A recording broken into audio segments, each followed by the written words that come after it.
नमस्कार, मैं प्रशांत रमन रवि और आज के इस वीडियो में एक ऐसे नौजवान की कहानी आपको मैं सुनाने जा रहा हूँ जिसको अपनी माँ से बेपनाह मोहब्बत था। और उस कहानी ने मुझे ये ज़रूर सिखलाया कि अपनी माँ से मोहब्बत करने वाले लोग वाकई कितने खूबसूरत इंसान होते हैं। ये कहानी मैं आपके साथ इसलिए भी शेयर कर रहा हूँ कि ये कहानी मुझसे जुड़ी हुई है।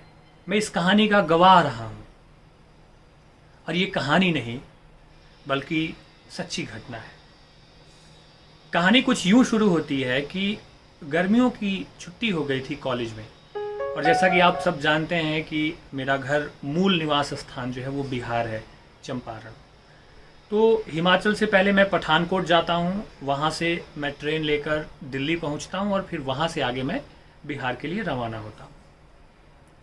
तो रात को करीब 10 साढ़े 10 बजे के आसपास मेरी ट्रेन थी। पठानकोट रेलवे स्टेशन से मुझे दिल्ली पहुंचना था। मैं हिमाचल से पठानकोट पहुंच चुका था कोई 9 बजे के आसपास। पठानकोट बस स्टैंड पहुंचने के बाद मुझे रेलवे स्टेशन जाने के लिए ऑटो लेना था।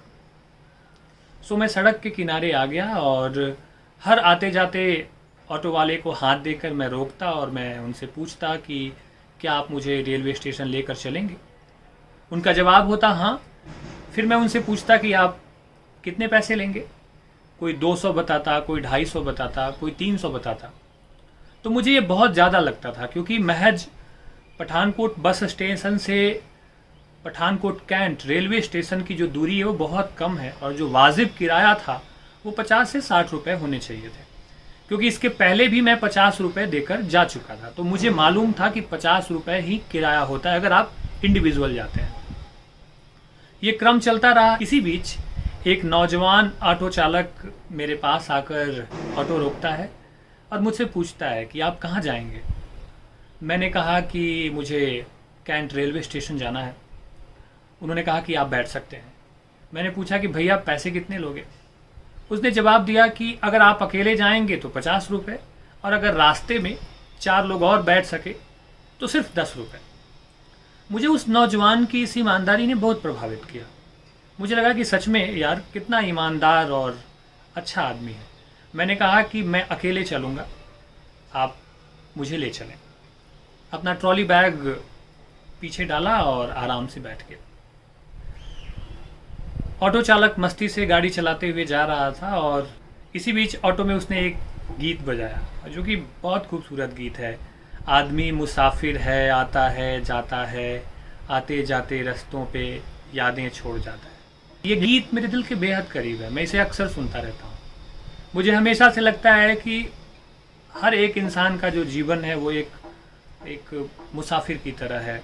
हम सब एक रास्ते पे चल रहे हैं और इस रास्ते का खात्मा एक दिन होना है।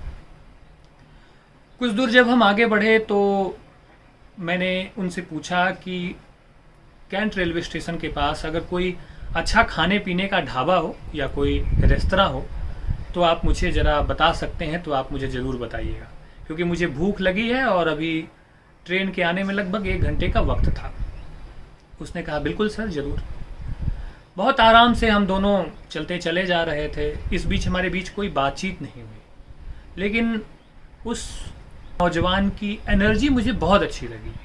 झूमते हुए गाने जब बज रहे थे तो गानों के साथ गुनगुनाते हुए मज़े से वो चलता चला जा रहा था।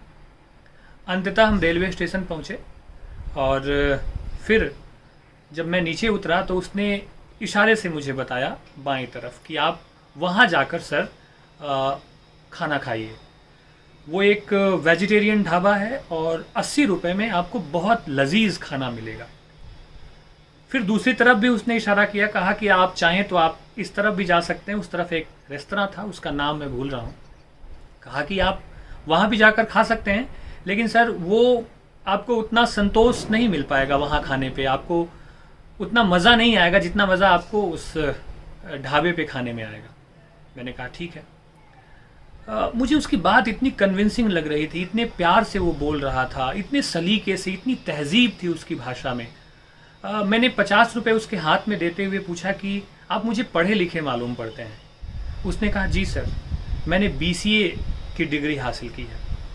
फिर मैंने पूछा कि आपने फिर नौकरी नहीं की? उसने जवाब दिया कि नौकरी मुझे मिली थी लेकिन मैंने नौकरी छोड़ दी। मैंने पूछा इसकी वजह?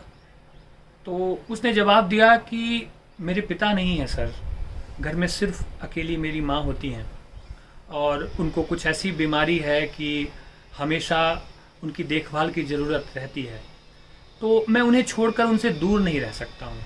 तो दिन भर मैं उनके साथ होता हूँ, उनकी सेवा करता हूँ, उनको दवा देना, उनको समय पे भोजन देना, और रात 8 साढ़े 8 बजे के आसपास, 9 बजे के आसपास जब वो सो जाती हैं तो मैं ऑटो चलाने के लिए निकल जाता हूँ। जब मैं ऑटो चलाने के लिए आता हूँ तो मेरे एक पड़ोसी हैं, उनको मैं जिम्मेदारी दे करके आता हूँ कि वो थोड़ी देर तक मेरे घर में बैठें जब तक कि मैं वापस न लौट के आऊँ। तो मेरा पूरा करियर, मेरी पूरी ज़िंदगी मेरी माँ से शुरू होती है और मेरी माँ पे ही ख़त्म होती है।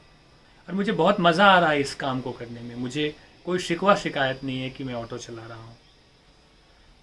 उसकी बात सुनकर मुझे लगा कि एक विस्फोट हुआ है मेरे भीतर। उस इंसान के प्रति इतनी श्रद्धा, इतना प्यार, इतना सम्मान मैंने महसूस किया कि मेरे पास कोई उसके लिए शब्द नहीं थे। फिर मैंने उससे हाथ मिलाया और मैंने उससे विदा लिया और उसने जाते हुए all the very best and have a safe journey sir कहा और वो फिर से गाना बजाते हुए निकल गया था।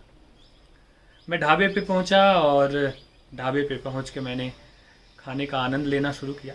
वाकई खाना बहुत शानदार था और खाना खाते हुए मुझे वो गीत, मेरे दिमाग में वो गीत बार बार गूंज रहा था कि आदमी मुसाफिर है, आता है जाता है, और साथ साथ ये ख्याल भी गूंज रहा था कि अपनी माँ से मोहब्बत करने वाले लोग वाकई बेहद नेक दिल इंसान होते हैं, बेहद सच्चे इंसान होते हैं।